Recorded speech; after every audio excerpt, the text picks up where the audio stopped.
Okay, folks, good evening. So we're going to talk about how to practice trading institutional order flow using institutional order flow drills. Now, a drill is just basically like a practice session. You're not really trying to make money. So it's important that we know going into this that this is not a system. This is not a technique, okay, for expecting returns on your account. Okay, what you're studying is the effects of engaging specific entry points. Okay, so we're focusing on how to read specific periods in price action when it's probable, so that way when you see it, you can practice it. Now, before I get into it, there's a couple rules we got to simply address right away. You're going to use the smallest leverage possible.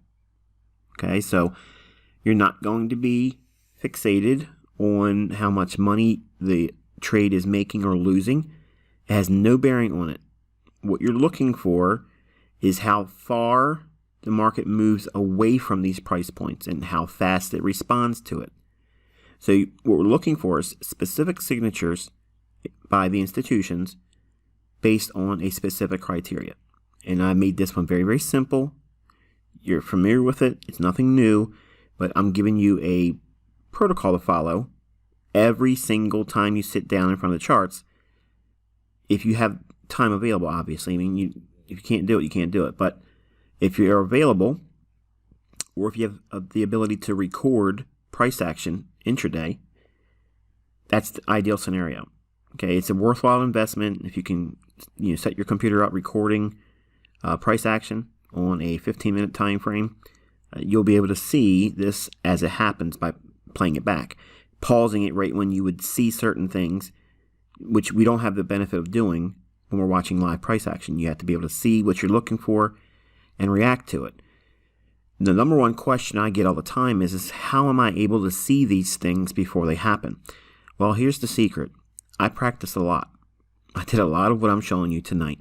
Okay, so when we say we put the work in, this is one component, one element to how we study price action. This is not the end of all your study. Okay, it's not the secret weapon. It's a way for you all to use your chart time more efficiently. Now, you can make this as in-depth as you possibly ever want it to be, using a 1-minute chart and 5-minute chart. But I'm only going to focus on the 15-minute time frame because you guys watched me trade it today. So, looking at a chart, okay, when we're looking at price action, one of the things that is salient with the reoccurring loser cycle is that you have no idea what you're looking for. You're reacting based on an assumption or chasing price. These drills, well, this specific drill, is aimed at avoiding chasing price. So when we have a session where we're going to be practicing, and I'm actually going to start doing this at least once a week if I can. This week, you just have to use this trade example for this week.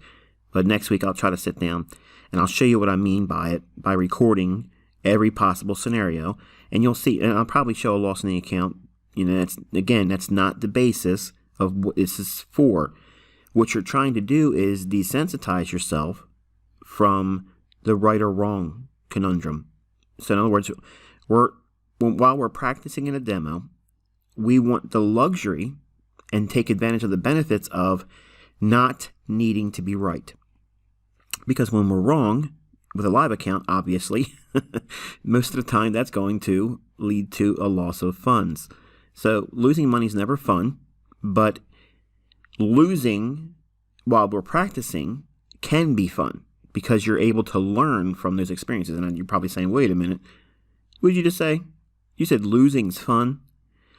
In a demo account, while you're learning, it is, because it gives you the flexibility and it gives you the freedom, really, to just engage with price and not worry about the result. Because what we're following is signatures, if there is, as I'll explain in this example tonight, if there's a signature that we're expecting to find in price action, the institution should step in right away and we should see a response immediately. It should not hem and haw. It should not just be lethargic and hang around at that particular level. It should be very aggressive and energetic in the way it wants to move away from it. So we're going to use basically the premise of a buying day, something that's bullish.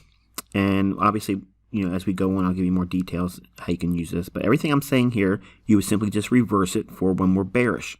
Okay, so if we're assuming that a market understudy, and try not to look around. Obviously, you can see the axis on the right hand side. Right away by the price axis, what this is. It's the British pound.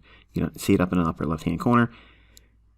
Just focus on the lipstick here. Okay, I'm trying to show you conceptually without having to sit down and draw up because I don't have that much time today. Today burnt me out. Usually I would create like a slide and draw it all up, but I'm actually using the benefit of today's example in British pound. So it helps me save a lot of time, and hopefully it'll be clear for you.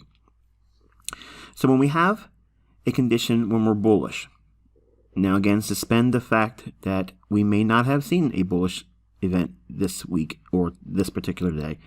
And I'll go through all those things when we get to it. But assuming that we are bullish on this particular asset or market, this can be anything. By that, I mean it can be a stock, a bond, a forex pair. It could be anything, a commodity, anything that trades.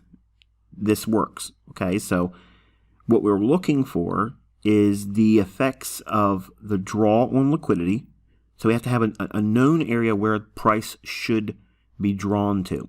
Okay, so in this example, we're assuming that this level of here, and obviously this would be determined based on your analysis, looking through the liquidity profile where we actually sit down and say, okay, where is open float? Open float is the open interest above the current market price and the open interest below the current market price. That is simply said below old lows, above old highs for buy side liquidity and sell side liquidity, and looking for inefficiencies. Okay, so BISI or SIBI. So if you have the understanding that the market should be bullish, this is how I interpret the blank canvas in my mind. This is what it looks like. Now, obviously, you watched me do this today, and I did all over the place. I did the up, the down, and the, how did I do that? Yeah, I bought it, then I sold short, and then I went long on a New York trade. Okay, so I did both directions, and I worked out pretty good precision on all of them. All right, so if we look at price action, and we have in our mind that we're bullish, the way I interpret price on a blank canvas, okay, in other words, if I'm looking at price and I'm ignoring the candlesticks, okay, I'm ignoring it. Remember, I've said several times, and it confuses a lot of people when I say it on Twitter, I don't trade with candlesticks. I don't trade that. I trade outside of the candlestick. So the methodology and the perception I have of price is not contained in a candle. It's outside of the candle. In other words, it's something that's really not there. And I'll explain that as we get to it. But this is the canvas I had in my mind for today's market activity. I seen this in my mind. And then what I do is I wait for price to create the scenarios that leads to a move from this price down here, which is the opening price. What is the opening price? The opening price at 4. So on AVA trade demo, and incidentally, I'm looking at IC markets because I can't really do what I want to do with you guys for S&P trading, because I want to start doing some short-term and day trades for trading the SPOOs market, kind of like broaden our horizons outside of the scope of just Forex, because I want to be able to prove, obviously, is consistency in every asset class, and eventually we'll work our way into stocks going into the fall. But the idea is we want to see the opening price and a willingness to move away from that on the upside if we're bullish, obviously. But what's it being drawn to? A level of some old high, an old low, something that would draw the price to it in the form of a resistance level. It's the easiest way to say it because most of you here would understand that simply as a new membership member. The idea is we want to be able to see where price is trying to reach for. So where price is right now, that's current market price, and where it should reach to, that's our range. Okay, inside that range, it can be further defined relative to the kill zone. So now we're going to incorporate the New York kill zone. This drill is only to be practiced in the New York session. Now, here's the wonderful thing. While we still only want to focus primarily our studies on the euro dollar and the British pound versus the US dollar relative to mentorship commentary, in between those conditions that I outline in commentary, if there isn't price meeting any of the criteria that I mentioned in the commentary, the weekly videos, what do you do in the meantime? Okay, well, you can open up any pair whatsoever. I don't care. It can be an exotic. It could be another major. Whatever you want to look at and study. Okay, this is how you use your time efficiently. You draw out your kill zone using the New York kill zone and waiting for specific things to unfold. What would that be? Well, if we're bullish, we're expecting movement away from that opening price. So between those two price points here, that's basically our dealing range.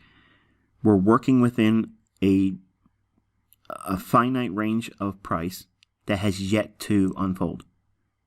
So I'm seeing this in my mind before price trades there. I see it as it should reach up there, and as price more or less is delivered all day long, I'm expecting it to get to that level and sweep above it, because what's above this level, the actual liquidity. Now, it can hit it one time or fall short of it and have a retracement of some sort, and you saw that today in my British pound versus US dollar trade. I didn't freak out when it started to pull away from the level. I knew it was going to go higher, and all it did was pull back down into a bullish order block. The reason why I knew, and you can see the commentary being added as it's happening, I'm not freaking out, I'm not scared, I'm not worried about it. First of all, it's a demo, so I can't lose any money, but nonetheless, the experience factor has been derived by doing what I'm showing you here. So, in your mind, price action works off of this specific model here for this institutional order flow entry price drill. So we're looking for areas where we enter going long. Everything that's here, just write down everything I'm saying, but reverse everything. So if we're bearish, everything I'm saying for bearishness, you would just do the opposite that's being shown here. So I'm trying to save some time and also give you some homework. So if price were to meander and move up and create a scenario where it gave us a move like this. Now, I'm just speaking hypothetically, obviously, because this is not going to look anything like what we saw today on the British pound. But if we're looking at it and we're expecting some bullishness, and the underlying price move for the day so far was here, and we see this up here, my mind is, okay, we're inside of New York. We've had a run ahead of New York's open. So this whole price run here, it's probably going to be met with some retracement, and it's going to want to seek a measure of liquidity below current market price. And at the time, the current market price would be here, hypothetically.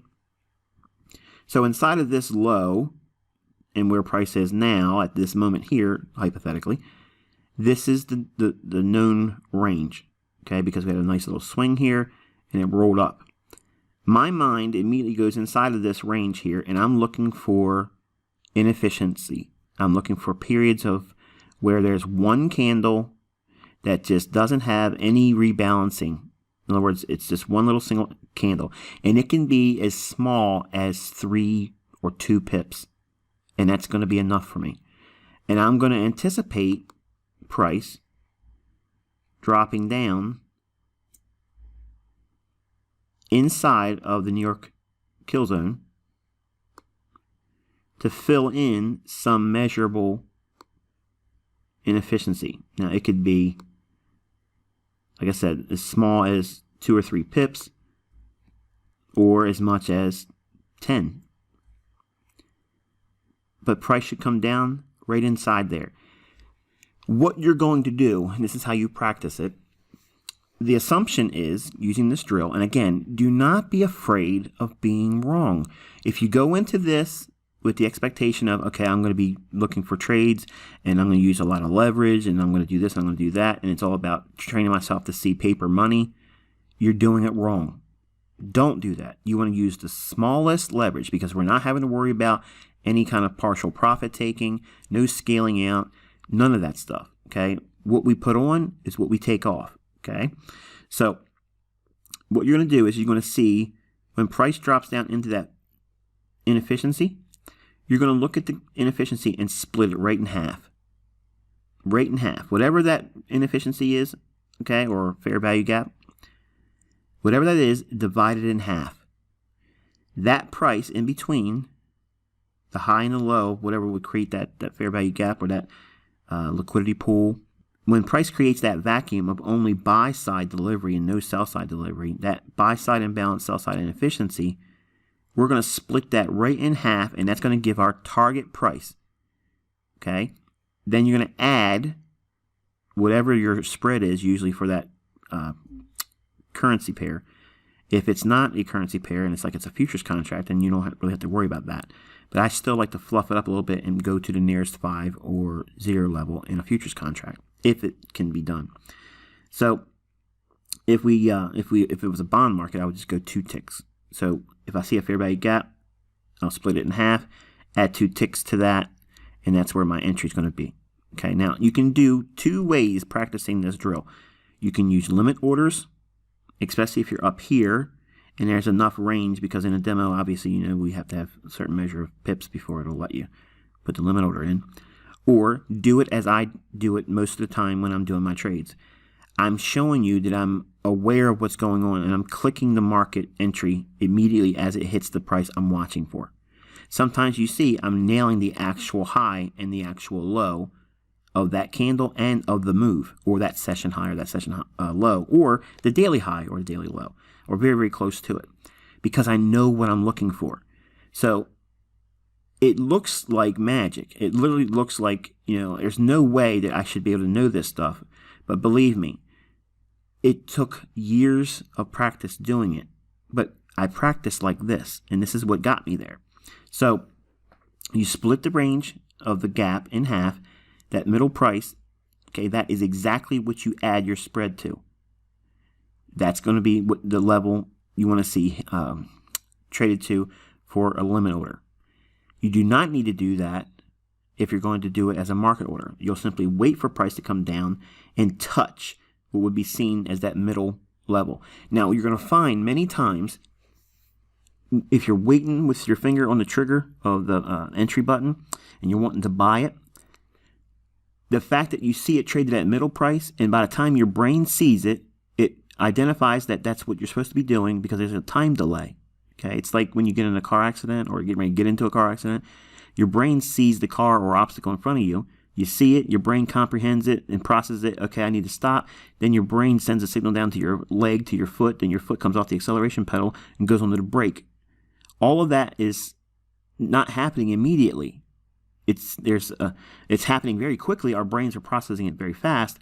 But the benefit of waiting for it to touch the middle point here is, even if it just touches the middle point and starts to go up, many times you'll still be inside that fair value gap or that inefficiency. The ideal scenario is, and this is how I've grown accustomed to doing it, many times I nail the low, is as it touches that middle point of the fair value gap, by the time my brain sees it and I process it and I hit the button, the price may actually skip down to the lower end of the fair value gap and give me a better fill. And that's the benefit of doing these drills, because you're conditioning yourself and desensitizing yourself to waiting for something to happen that you know that you're looking for a specific thing to unfold. You're not guessing. You're not staring at charts thinking, well, what am I looking for? You know exactly what you're looking for. When I was on Baby Pips, I sold the narrative that if I could sit in price all day long, I know what I'm looking for. The 90% club, okay, out here, they don't know what they're looking for. And that's the reason why they look at indicators, because the indicator is telling them what to look for, because they don't know what to look for in price action. That's what makes retail-minded and retail thinking so myopic, and it's backwards. You're looking at the very thing that's going to distract you from what you should be watching. This is price. So when we look at price and we see this, what we're doing is saying, okay, I have not met the draw on liquidity. I am inside of a period of time where it should react. It should create a retracement and then a follow through on the upside. You know what you're looking for a timing condition. Okay, so you have time. You have a specific price level you're looking for. So now what do you have? You have an entry. It's a qualified entry. Why is it a qualified entry now? And this is for your notes. If you're not writing this stuff down, you're literally wasting your time. You're not going to remember this. Okay, you need to write it down and review it. Every Saturday, sit down and say, okay, I'm going to do this. I'm going to do this. I'm going to practice this. I'm going to look for this. And if you just listen to me, it's not going to sit in. You need to write it down, put it in a step-by-step. This is what you're looking for. But a qualified entry is where you have a draw on liquidity. So that's where the market should go to. There's your bias. Your entry price point, okay, or your entry level, specific. It's finite. It's not ambiguous. It's not a supply and demand zone where, you know, who the heck knows where you're going to get in there. What's the criteria for that? And you know when you're going to anticipate it happening. So you have a price, a time, and a target. So what do you do for a stop loss? How do you manage that risk? Well, you can open the stop up below this swing low here and just let it ride. Put the order in, let it hit. Do not concern yourself with, well, what's the R model here? What's my R multiple? Okay, do I have enough here that does that's not, you're looking to be trading. That's not what this is. You're teaching yourself institutional order flow and the importance of cherry picking points of liquidity that the institutions are going to be dogpiling on. That's what we're looking for. This drill's specific motivation is for you to get over that hump of, what am I looking for when I look at price? I don't know what I'm supposed to look for. Because what I just gave you here is a complete system. There's nothing else you need. There's literally nothing else. But I know you want to learn everything else, and that's fine, and I want to teach you. But you need to be using your time efficiently and know what you're looking for. So now, with that in mind, when price hits that level, what are we doing at that moment? We're watching how much time takes place. You want to see when it hits it, you want to note the time. What time is it when it occurs? When it hits that price level, there's your time. You want to write that down. It's very, very important. You want to write that down. Then you want to sit and wait and see how much time it takes to until it responds, in the sense that you wanted to see it go higher. Okay, great. Does it show a willingness to do so? And if it does, great. Once the high here gets taken out, your stop needs to come up to 50%. Now again, if you're not writing this down, you're blowing it. You want to take the range between the low and this low here. Once this high is taken out, okay, once this high right here is broken, you want to move the stop loss from this low to 50% of the range between here and here. Now why? Because price could one more time drop down. It can drop one more time into maybe the order block that exists here now. because there may be an order block that forms. We have a reaction in here. We can come back right back in here and go real deep in the order block, and the spread might get you. Your broker has the ability at this moment here to widen the spread and take you out. That's why sometimes when you all say, hey, my chart didn't go down to that low or that high. And many times if you're in a trade, you're going to see that it does go down there. It takes you out for that reason. By having our stop loss move from this low to only 50%, it keeps us under the fair value gap. Okay, it keeps me under the fair value gap. Look at the example I showed on Twitter today, going long on the New York session for GBP USD. That cable position, the stop, was underneath the fair value gap. Okay, that's what I was showing you there. Because of that void, okay, this is how I put it on the Twitter recording, because I knew I was going to share it publicly. I didn't want to have any kind of mentorship level details in it. I just kept it to, what you saw. But we don't want to be prematurely stopped out. Once the high is taken out, then you reduce the risk. You do not jam it up to your entry or go 1 point above the entry. You don't want to do anything like that. You want to keep it away and underneath this whole condition. This is the condition that gave you the basis of wanting to go long. It's a fair value gap. Or liquidity void. It's an imbalance. So it was only buying there. Price comes down, gives us an opportunity to rebalance this little area in price action with sell side delivery. And then once it does that, price should be very responsive. And if you look at the video, I actually time exactly when it's supposed to pop up, and it pops up. Now, when you do this drill over and over and over again, every single day, over time, you're going to get really good at it. And you'll start seeing the exact points of entry that you want to have, and your brain will see the chart and say, okay, I see this opportunity. Here's where I think it's going to go to. I can see the draw on liquidity, because 90% of you, once you watch the videos, I talk about how to see where the liquidity pools are or where the market should go. And the perfect example is the equal highs and equal lows. That's why I use that one first when I'm teaching, because it's easy. My little one can see it. He goes, oh yeah, that's where it's going to go to, Dad. It's going to knock out that line. It's going to knock out that line. I don't have a line on my chart, but he interprets that as a line because he's seen me do what? Draw a little horizontal segment above the equal highs or below the equal lows. It's going to break that line, Daddy. There's no line there. But he's been trained to see it as a line being broken. So you need to teach yourself, okay, just like I've taught my son, to understand where the video game of price action, as that's what I talk to him about, and I say, where's it going to go? Show Daddy where it's going to pop up to or pop down to. And he points right to the double highs or the double bottoms. And it's simple. And many times if you keep it very simple like that, and if you have an underlying bias, trading's easy, because I just gave it to you here. You know what you're looking for now, an entry point. And what makes it institutional order flow is because there should be an immediate response to that, and they should not be wasting time before it takes off again to the upside, and it does. So now I've given you a reason to want to be a buyer in your demo trades, how to manage the stop, where the stop should be. Now what happens if there's no swing low down here? What do you do there? You want to be below any down close, like say this low here to this high here is all one consecutive price swing, and there's really no discernible breaks or retracements in that. Just simply find the biggest, boldest down close candle, and your stop needs to start underneath that, because that's going to many times be an order block. And then maybe this will retrace deeper.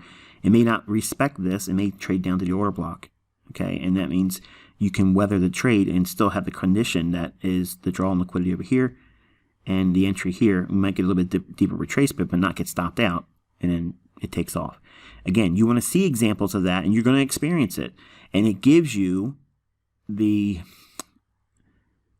no better way of describing it. It just gives you the experience and knowledge base to draw from when you're watching price action. I've seen millions of things over and over and over again over my 20-some years doing this, and I'm not surprised.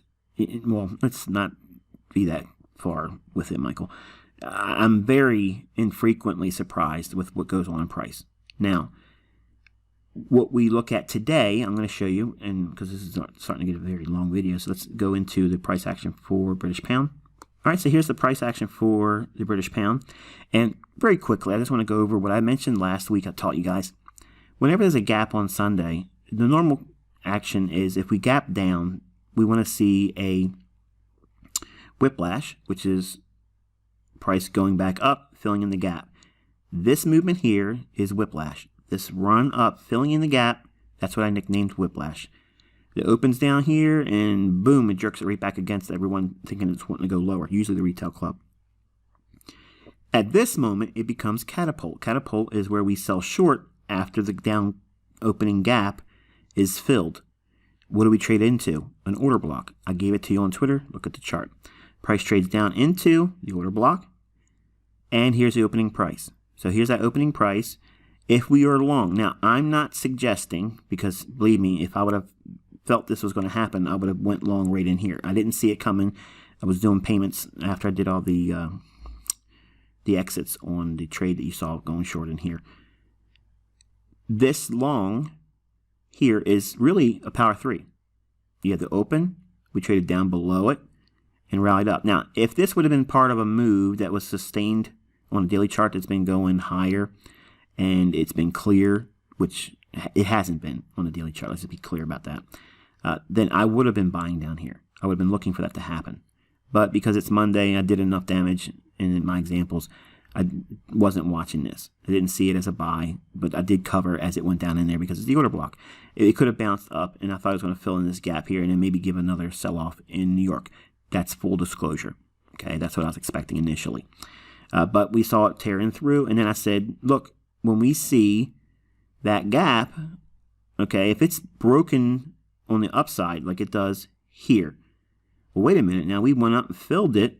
We went down, but then we went back through and started moving away from it. That's very, very bullish. Everything I mentioned last week relative to the gap on the example we were looking for in the last week's discussion relative to gaps. If we have a gap that is a gap down and we trade above it, that's extremely, extremely bullish. But I couldn't catch anything in here, so I simply waited for an inefficiency to open up.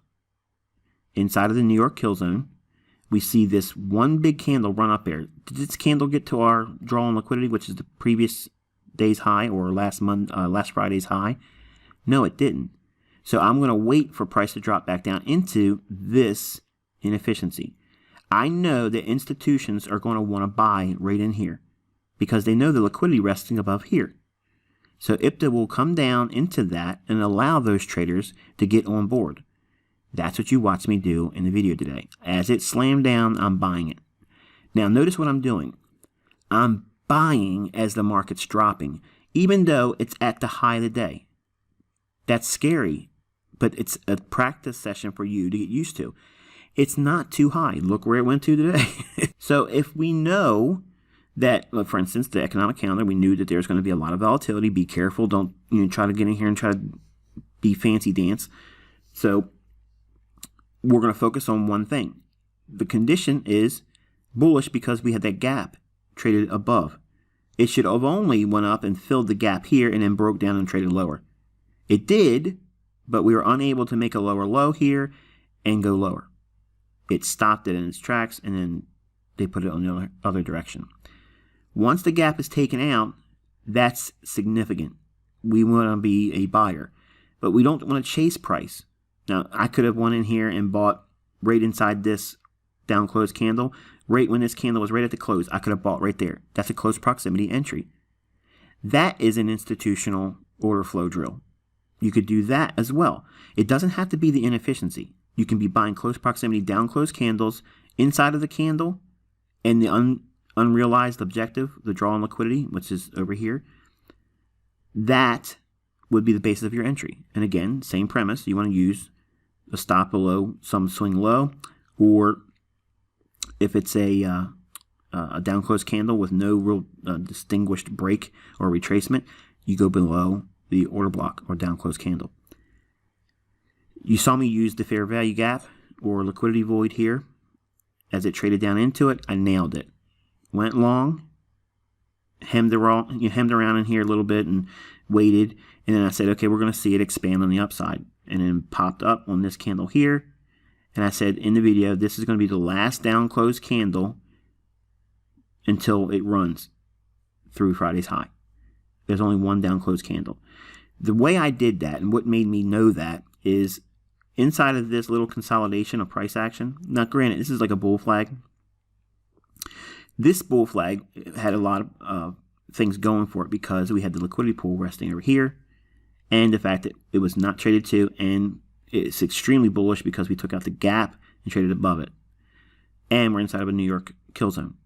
So relative to time and price, we have a retracement in an existing bullish condition and a target that has not yet been realized. So when price drops down, we're buying a down moving market. That's exactly what institutions and banks do because they have to buy large volume at opposing price movement. In other words, if we're buying, we need to be buying when price is dropping. If we're selling short, we need to be selling short when price is rallying higher. You have to do that. If you want your trades to turn around with the lowest point of drawdown, that's how you do it.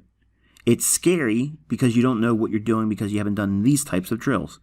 But close proximity entries using the relative high in here on this down closed candle. Once that candle closed and we opened up here, even when the price rallied up to this point right there, okay, right there, that's still a buy because you're inside of this down closed candle. Later on, that trading that down closed candle could have been traded down into this void or fair value gap could have been just one piece of it, and it could have went down a little bit deeper and traded into the order block, and that still would have been fine. You're going to see examples of it happening like that when you do this. It doesn't mean you're wrong. It just means it's giving you experience by watching price with a specific criteria, a perspective on price that should be very clear to you. And guess what? If it screams against you and stops you out, that it's over. There's nothing else to take from it except for the experience now you have from it. Did you lose any money from it? Yeah, you took whatever it was in the smallest form of leverage, okay, that the demo account can provide for you, and you took no monetary loss. No one saw you take that at losing trade, and you're not looking at it as a trade. So mentally, you have not classified this as a win or loss, or a profit or a monetary loss, or a measurement of aptitude. That's not what this is. Believe me, if you go into that practice session with that in mind, you're really just building toxic thinking. I sat down every single day and looked at price action and looked at price action and looked at price action, and I didn't even engage for months. And then I started practicing this over and over and over again. And you see what my trades look like. I'm getting in at ridiculous levels underneath old lows or at the lows, and I'm getting out above an old high or at the high. I learned how to do that by practicing just like this. Now, you don't want to do this drill once a liquidity pool has been taken here and we run out of time. So over here, this whole move here, this is all attributed to tomorrow's Brexit vote. Okay, you're going to see these types of moves. There's nothing you can do to predict every single move. You just can't do it. So have it in your brain that, again, you're not trying to get every move. You just want to get logical surgical strikes to practice on. Now, over time, when you work with an intraday price action like this, doing these drills, there is no difference between doing it on this 15-minute time frame and if this was all a daily chart. Think about that. Because price is fractal, and what I'm teaching is institutional order flow. If this was a daily chart, and say this was an old daily high back here, and every one of these candles was representative to one candle for a daily candle or daily bar, this big run up here, retail's going to want to buy that. Well, they retrace. You're not going to buy that. You're going to do the same entry technique here, right in the middle of that fair value gap or liquidity void. You know that there should be buying in there. Well, hello. Now you're a swing trader. Look how much of a move you would have captured if these were all daily ranges. Now you want to look at it another way is say this is a weekly chart. Say every one of these weekly or these candles represent a weekly range. Same thing here. You would drop down in here, you'd be buying, you'd have a stop down below the swing low or below an order block, and you would just let it go. And imagine the amount of pips this would be if, again, these were all weekly ranges. Huge amount of ranges. Now I got your gears turning, haven't I? So, if we can see the benefit of practicing with a logical protocol, a step-by-step, looking for specific criteria, time, price, draw, and liquidity, we know what we're looking for, we know how to define our risk, there's no reason why you can't find your 25 to 30 pips a week now, because every single day it gives you one. Some pair with a major against the dollar, every single day gives you one. Every single day. There isn't a single day that does not pass that you cannot find a low resistance liquidity run on in a major. I am not trying to teach you everyday trading, but once you understand how to do it, you have the freedom to go through a handful of pairs, have a basket of currency pairs, but you don't want to have a basket of currencies when you're developing or learning how to do it, because there's too many things to be chasing and you're distracted by it, because it's very easy to get lulled into thinking, I want to trade, versus I want to practice and get good at knowing what I'm looking for. See, I gave you the ideal scenario to look for close proximity entries and inefficiencies. Those two strategies are internal range liquidity entries. Internal range liquidity is the low here to this high here. So we're inside that range. It has not broken out to the upside of this range here. So any retracements down, you're buying internal range liquidity and targeting external range liquidity.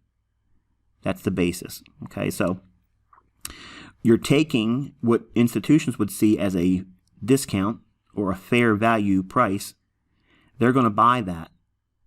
The retail is going to be looking to sell short, but they want to buy it because they know if they buy it here and there's orders above this high here and above this high here and above these equal highs over here, that's where a larger liquidity pool would be resting. You can see that's where price ran up into, and even further than that.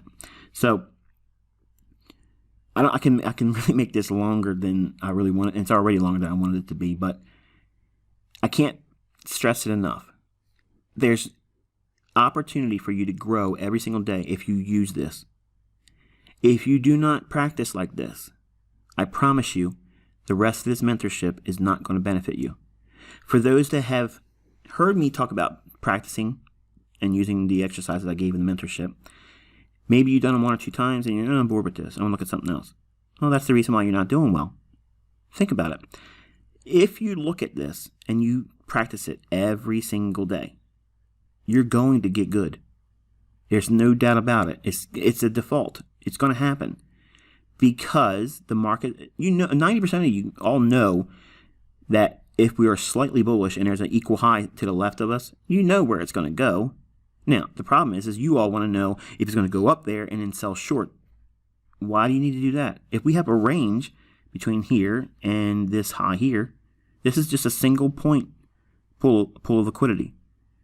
A double high or double top, that's just another form of a liquidity pool. It's just 2 of them. But a single stop point right in here is enough for me. It's still a low resistance liquidity run. But even in the free membership area on Twitter and on my YouTube, everyone knows how to use the equal highs and equal lows as they run on liquidity. It's simple. But it's not limited to that. You can use a single high, previous day's highs and lows. Remember, that's where the large institutions are going to have their liquidity at. So that's just one example in here. Here's another one. We have this little run up in here. So this candle's high to this candle's low. There is a inefficiency in there. Split it in half. As price hits it, you buy it right there. Boom. So you can actually see a little bit of a run in here. The market opens on this candle and drops down into the order block right there. That's that order block I mapped out as it happened in real time. And all it did was drop down into an order block, and I said, okay, now it's going to run up and blow out the Friday high, and then it did it. Okay, so we watched it actually on a 5-minute chart. So in fairness, you can see it.